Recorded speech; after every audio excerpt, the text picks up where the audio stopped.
안녕하세요. 앤드류 워맥입니다. 영혼 몸에 대해 말씀드리려고 합니다. 특별한 것이 아닌 것처럼 들릴지도 모르지만 주님께서 저에게 깨닫게 해주신 것 중에 가장 놀라운 진리입니다.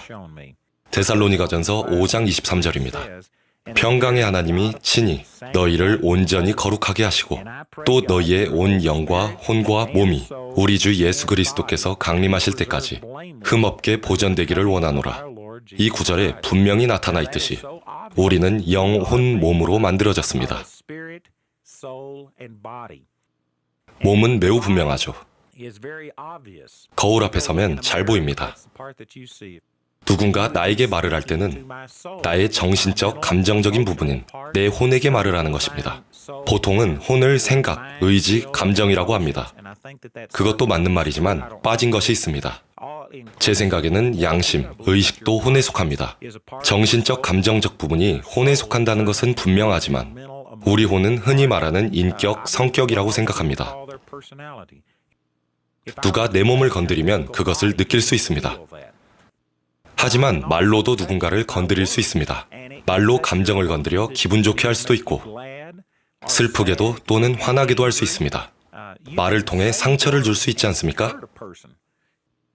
즉, 몸과 혼은 우리 모두가 항상 인식하고 있는 부분이지만 우리 영은 완전히 다른 부분입니다. 예수님은 요한복음 3장 6절에서 이렇게 표현하셨습니다. 육으로 난 것은 육이요, 영으로 난 것은 영이니. 그리고 육과 영은 직접 연결되어 있지 않습니다. 육체적이고 물리적인 방법으로는 우리 영을 느낄 수 없습니다. 어떠한 물리적인 방법으로도 영에 접근할 수 없습니다. 이것이 그리스도인의 삶의 가장 큰 문제입니다. 하나님께서 우리와 교제하시는 부분은 우리 영입니다. 그리고 하나님의 모든 능력과 생명은 우리 영을 통해 흘러갑니다. 야고보서 2장 26절입니다. 영이 없는 몸이 죽은 것 같이 행위 없는 믿음도 죽었느니라. 생명을 주는 것이 우리 영이라는 것을 분명하게 말해주는 구절입니다. 이 영혼 몸에 관한 이해가 저의 신앙생활의 가장 위대한 열쇠였습니다. 영은 보이지도 느껴지지도 않습니다.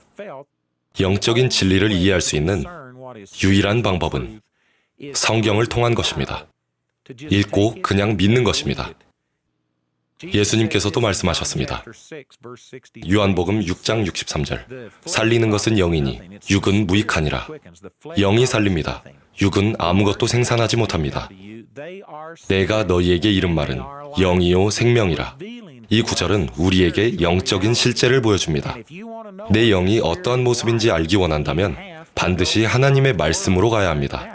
감정이나 여러 가지 다른 감각으로는 알 수 없습니다. 하나님의 말씀으로 가야 합니다. 야고보서 1장 23절은 이렇게 말합니다. 누구든지 말씀을 듣고 행하지 아니하면 그는 거울로 자기의 생긴 얼굴을 보는 사람과 같아서 제 자신을 보고 가서 그 모습이 어떠했는지를 곧 잊어버리거니와 자유롭게 하는 온전한 율법을 들여다보고 있는 자는 자유롭게 하는 온전한 율법이란 하나님의 말씀으로 복음에 대한 계시를 말합니다. 듣고 잊어버리는 자가 아니요 실천하는 자니 이 사람은 그 행하는 일에 복을 받으리라. 이 구절은 말씀을 거울이라고 합니다. 이것을 통해 나의 영적 모습을 볼 수 있습니다. 자기 눈으로 자기 얼굴을 본 사람은 아무도 없습니다. 거울이 비춰주는 모습을 보았을 뿐이죠. 하지만 거울에 비치는 모습이 자기 모습이라고 믿습니다. 이렇듯 하나님의 말씀은 영적 진리를 보여주는 완벽한 거울입니다. 화장이 잘 됐는지, 얼굴에 뭐 묻은 게 없는지, 머리는 단정한지 이런 것들은 느낌으로 판단할 수 없습니다. 거울을 들여다본 뒤 보이는 모습을 믿지 않습니까? 하나님 말씀도 그렇습니다. 말씀은 영적인 내가 누군지 완벽하게 보여주며 유일한 방법입니다.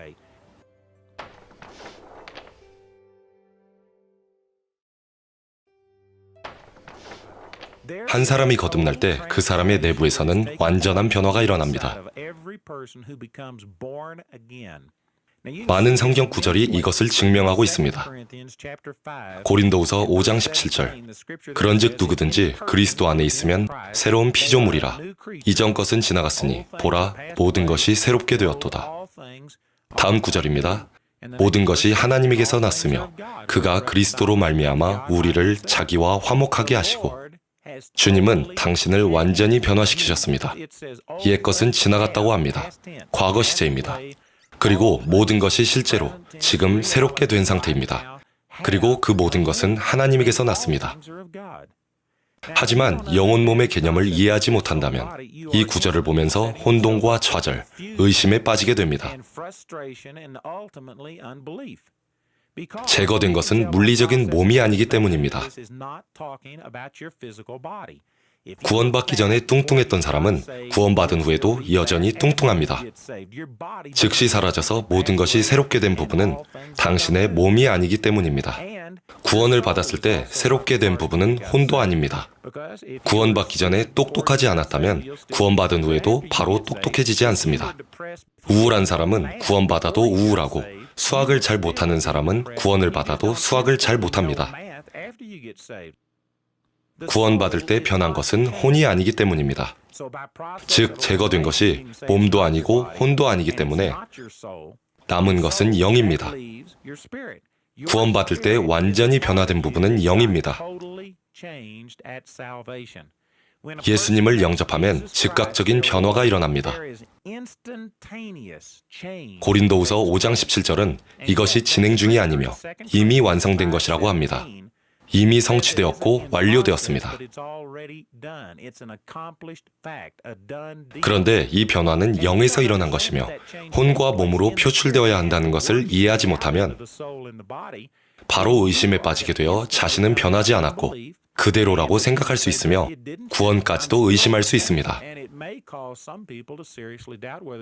그러나 당신의 영은 지금 이 순간 예수님만큼 완벽하고 성숙하고 완전합니다. 거듭날 때 우리의 영은 재창조되어 높은 차원으로 변화됩니다. 갈라디아서 4장 6절. 하나님이 그 아들의 영을 우리 마음 가운데 보내사 아빠 아버지라 부르게 하셨느니라. 거듭날 때 당신의 영은 죽습니다. 옛 영은 죽고 로마서 6절에서 말하듯이 제거되고 하나님께서 아들의 영을 넣어주십니다. 로마서 8장 9절은 그것을 이렇게 설명합니다. 누구든지 그리스도의 영이 없으면 그리스도의 사람이 아니라 즉 그 마음에 하나님께서 주시는 아들의 영을 받지 못한 사람은 거듭난 것이 아닙니다. 예수님의 영이 모든 믿는 자들 안에 들어와서 사시기 때문에 당신의 영과 예수님의 영이 합해 하나가 되었고 그 결과 당신은 이제 완전히 새로운 사람이 되었으며 당신의 정체성과 거룩함과 영의 상태는 예수님과 완전히 동일합니다. 요한복음 4장 24절에서 예수님은 하나님은 영이시니 예배하는 자가 영과 진리로 예배할지니라 라고 하셨습니다. 하나님을 영과 진리로 예배해야 한다고 하십니다. 그렇다면 거룩하신 하나님께서 거룩하지 못한 사람들과 어떻게 교제를 하실 수 있을까요? 우리는 최선을 다해도 여전히 하나님의 기준에 미치지 못합니다. 그러면 어떻게 할까요? 예수님을 믿으면 거듭나게 되어 그 영은 완전히 새로운 피조물이 되며 그것은 의롭고 거룩합니다. 예수님의 영이 거룩하고 순결한 만큼 거룩하고 순결하게 됩니다. 예수님의 의가 주어졌기 때문입니다.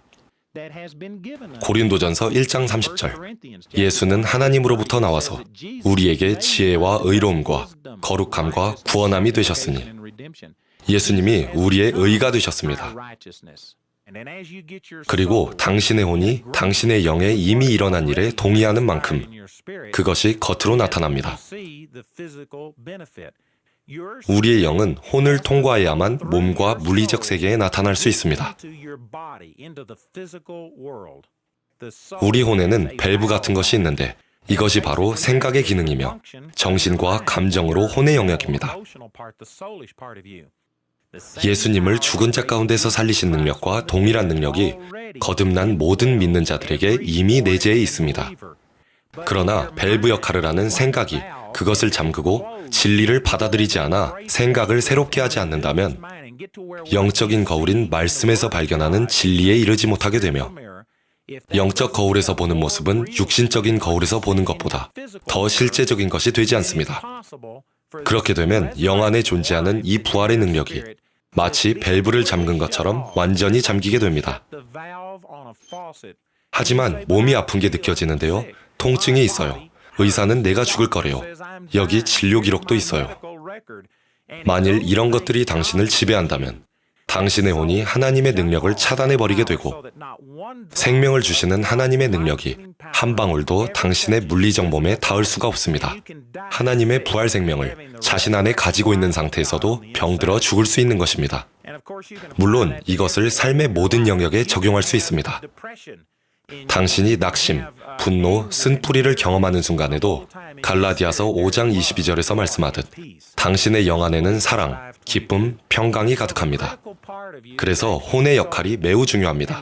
그렇기 때문에 신앙생활이란 생각을 새롭게 하는 과정이며 그렇게 할 때 우리의 물리적인 몸이 그 혜택을 누리게 되는 것입니다.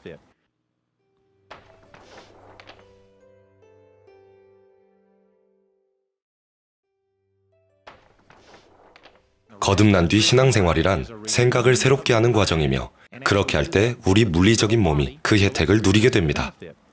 로마서 12장 1절로 2절도 같은 말을 합니다. 그러므로 형제들아, 내가 하나님의 모든 자비하심으로 너희를 권하노니 너희 몸을 하나님이 기뻐하시는 거룩한 산제물로 드리라. 이는 너희가 드릴 영적 예배니라. 너희는 이 세대를 본받지 말고 오직 마음을 새롭게 함으로 변화를 받아 하나님의 선하시고 기뻐하시고 온전하신 뜻이 무엇인지 분별하도록 하라. 2절을 보니 이 세상을 본받지 말라고 합니다. 본받는다는 것은 어떤 틀에 부어진다는 뜻입니다. 우리는 이 세상으로부터, 마귀로부터, 불신자들로부터, 환경으로부터 압력을 받습니다. 세상을 살아가면서 이러한 압력을 피할 순 없습니다. 태어날 때는 순수하고 순결했지만 가만히 있으면 그러한 상태를 유지할 수 없습니다. 하지만 틀에 찍히는 것은 피할 수 없어도 어떤 틀에 찍힐지는 선택할 수 있습니다. 변화를 받다의 헬라어 원어는 메타모르파오르, 거기서 변태, 변이가 나왔습니다. 유충이 고치 안에서 변화되어 나비가 되는 과정을 말합니다. 벌레가 나비가 되는 그런 변화를 원하십니까? 상처 많고 쓴뿌리를 가진 사람에서, 병들고 실패한 사람에서 승리의 사람으로 변화되길 원하십니까? 그러한 변화는 생각을 새롭게 함으로써 온다고 로마서 12장 2절은 말합니다. 그러면 어떻게 생각을 새롭게 하는 걸까요? 하나님의 말씀을 통해서입니다. 하나님의 말씀은 영적인 진리가 무엇인지 말해주고 새로운 가치, 새로운 태도를 알려줍니다. 변화를 원한다면 하나님의 말씀이 나에 대해 말하는 바에 나의 생각을 맞추어야 합니다. 하나님의 말씀을 아는 것은 매우 중요합니다. 그리고 그 말씀을 이해하고 적용해야 합니다. 다른 말로 하자면 지식은 음식을 당신의 입으로 가져가는 것으로 첫 단계입니다. 그러나 그 음식의 영양분이 몸으로 흡수되어 유익을 누리려면 음식을 삼켜서 몸이 소화를 해야 합니다. 하나님 말씀은 이해할 때 의미가 있습니다. 그래야 그 안에 있는 생명을 풀어낼 수 있습니다. 에베소서 4장 17절. 그러므로 내가 이것을 말하며 주 안에서 증언하노니 이제부터 너희는 이방인이 그 마음에 허망한 것으로 행함같이 행하지 말라. 여기서 이방인이란 유대인이 아닌 사람들입니다. 즉, 하나님과 관계를 갖지 못한 불신자처럼 행동하지 말라는 뜻입니다. 영적으로 생각하지 않고 육신적으로 생각한다면 하나님의 생명이 우리를 통해 흐르는 것을 막는 것입니다. 로마서 8장 6절. 육신의 생각은 사망이요 영의 생각은 생명과 평안이니라.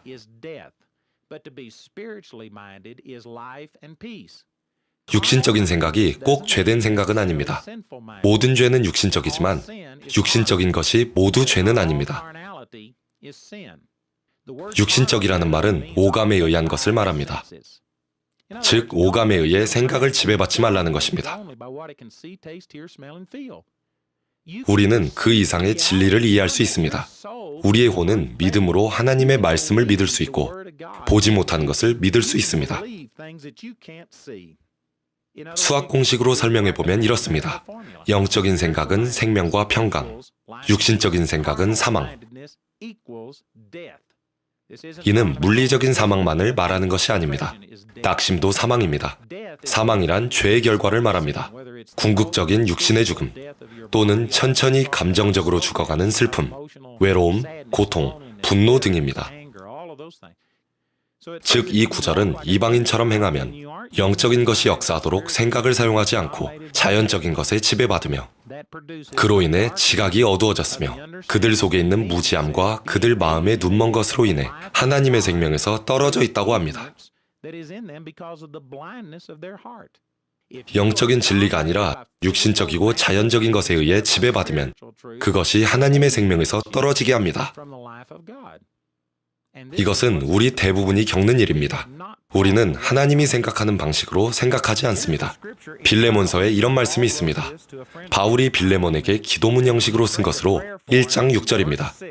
이는 너희 믿음의 교제가 그리스도 예수 안에서 내 안에 있는 모든 선한 것을 인식함으로 인하여 효과가 있게 하려 함이라. 이것은 아주 파격적인 말씀입니다. 그는 믿음의 교제, 즉 믿음을 풀어내거나 전하는 일이 효력 있게 해야 한다고 합니다. 효력 있게 한다는 말은 역사하게 한다, 열매 맺게 한다는 뜻입니다. 어떻게 그런 일이 일어날까요? 그리스도 예수 안에서 내 안에 있는 모든 선한 것을 인식함으로 인하여 더 큰 믿음을 받아야 한다고 하지 않습니다. 갑절의 기름 부으심을 받아야 하는 것도 아닙니다. 아마도 그런 말을 많이 들어보셨을 테지만 그런 것들은 사실이 아닙니다. 생각을 새롭게 하는 것은 과정입니다. 한 번에 되는 것이 아닙니다. 생각 하나 바꿨다고 삶이 바뀌진 않습니다. 그러나 제가 말씀드린 이 한 가지 생각은 매우 파격적이라 변화의 과정을 시작하게 해줍니다. 물론 인내가 있어야 성장을 하고 혼의 영역에서 이해를 해야 성숙이 옵니다. 그러나 이 진리를 믿기만 하면 우리 삶은 파격적인 변화를 경험합니다. 우리가 가진 잠재력은 그것을 믿는 것입니다. 누구나 생각을 새롭게 할 수 있습니다. 생각만 새롭게 한다면 당신은 변화될 것입니다. 그러면 하나님의 선하시고 기뻐하시고 온전하신 뜻이 무엇인지 물리적인 영역에 입증할 수 있습니다. 이것을 받아들일 수만 있다면 구원을 받을 때 당신의 영에 들어온 완벽함이 혼과 몸을 통해 흘러가는 것을 경험하게 될 것입니다. 이것은 단지 내 육신에 영향을 미칠 뿐만 아니라 다른 사람들에게도 영향을 미칠 것입니다. 예수님에게서 능력이 흘러나갔던 것처럼 우리에게서 이 능력이 흘러나가 다른 사람들을 치유하게 될 것입니다. 이 진리는 저의 태도를 바꿔주었습니다. 자신감, 안정감, 그리고 믿음을 갖게 해 이전에 도전하지 못하던 문제들을 극복할 수 있도록 해주었습니다. 여러분도 이 진리로 인해 동일한 경험을 하시리라 믿습니다. 이 진리를 꼭 이해하시길 바랍니다.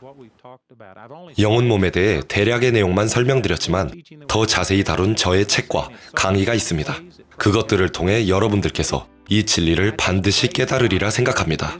이 진리가 저의 삶을 자유케 했듯이 여러분의 삶도 자유케 하리라 믿습니다.